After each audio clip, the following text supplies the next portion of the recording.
Are you dreaming of living in Italy? Well, to get a touristy visa, it's cool for a short period of time. But imagine being able to call Italy your home. How? Well, by getting an Italian citizenship. If that sounds like something that you may be interested in, I really encourage you to stick around because today we'll walk you through the different ways that you can adopt to become an Italian citizen.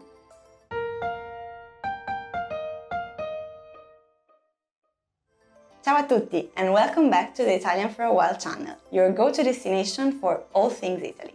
If you haven't done it yet, don't forget to subscribe to our channel for more tips and tricks on how to get the most out of your learning experience in Italy. So, whether you've got Italian roots, you married an Italian, or you just love our beautiful country, let's break down together all the strategies that you can adopt to get the Italian citizenship. The first method to secure your Italian citizenship is the citizenship by descent, also technically called jure sanguinis from Latin. Got Italian blood running through your veins? Then you may be eligible for citizenship. Indeed, Italy lets you claim citizenship based on your parents, grandparents, or even great-grandparents being Italian. All you need is proof of their Italian citizenship and to fill out some forms at your Italian consulate. And the good news is, once you are granted the Italian citizenship, your children will get it automatically as well. Here, one pro tip. When applying, you really have to arm yourself with lots of patience, as this process can last very long, from 3 months up to 3 years, depending on the complexity of the case. Now, let's move to the second strategy that you can adopt to get the Italian citizenship, which is the citizenship by marriage. In Italy, spouses of Italian citizens can apply for the Italian citizenship after 2 years of being residents in the country or after 3 years if they're married but live abroad. This is a relatively straightforward process, with waiting times that are much shorter than the first method that we saw together. However, know that to be granted citizenship through this path, a certain level of knowledge of the Italian language is required. And now let's move to the third and last possible way that you can adopt to grant your Italian citizenship in Italy, which is the citizenship by residency and naturalization. To pursue this path, you need to be a resident in Italy for at least 10 years, sometimes less if you have an Italian family. This method can be considered as the toughest one among the 3 available. Indeed, lots of rules and regulations need to be taken into consideration. This means lots of paperwork, knowing the language, and proving to the Italian state that you're a good citizen. Plus, the Italian government always has the final word on your application, which can indeed also be rejected. In general, regardless of the path that you choose, thorough preparation is necessary when applying to get the Italian citizenship. For example, you will have to do some research at the beginning to understand which are the actual documents that you will need to show. These can include, for example, marriage certificates, birth certificates, police clearances, and apostilles, which are documents that are used to validate international documents. Remember also that some fees may apply and that the processing time can really vary case by case.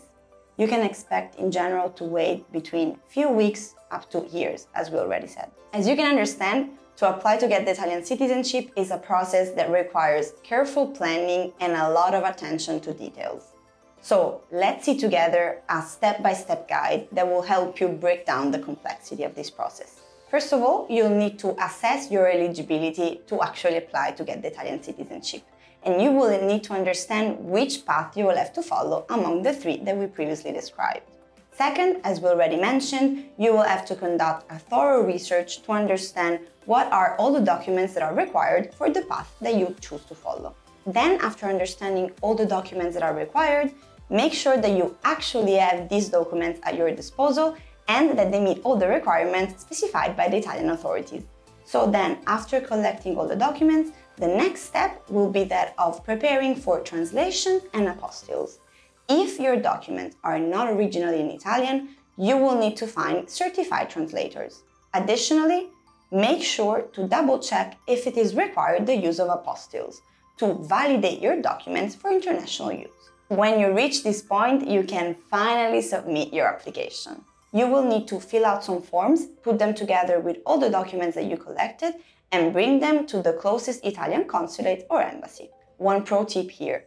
To avoid getting any extra delay, since we already said that the processing time can be quite long, always double check that you have all the documents required and that you filled all the forms properly. If you have any question or doubt, just don't hesitate to ask the authorities. They're gonna be there to help you in every step of the process.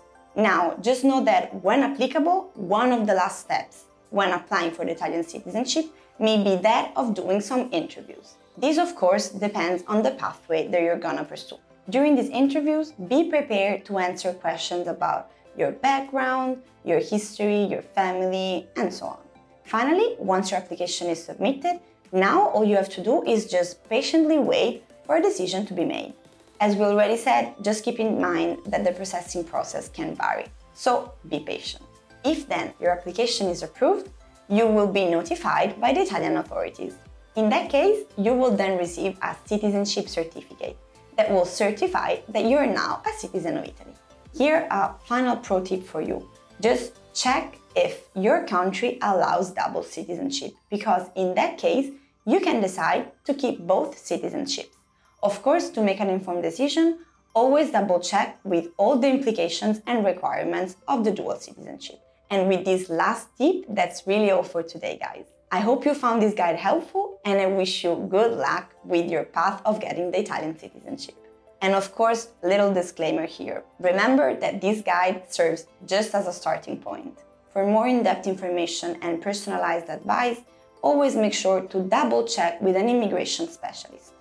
And now, before leaving you, I deeply recommend you to check out other two very useful guides that we crafted for you, which are the one on how to get the Italian visa and the one on how to get your very own Italian codice fiscale.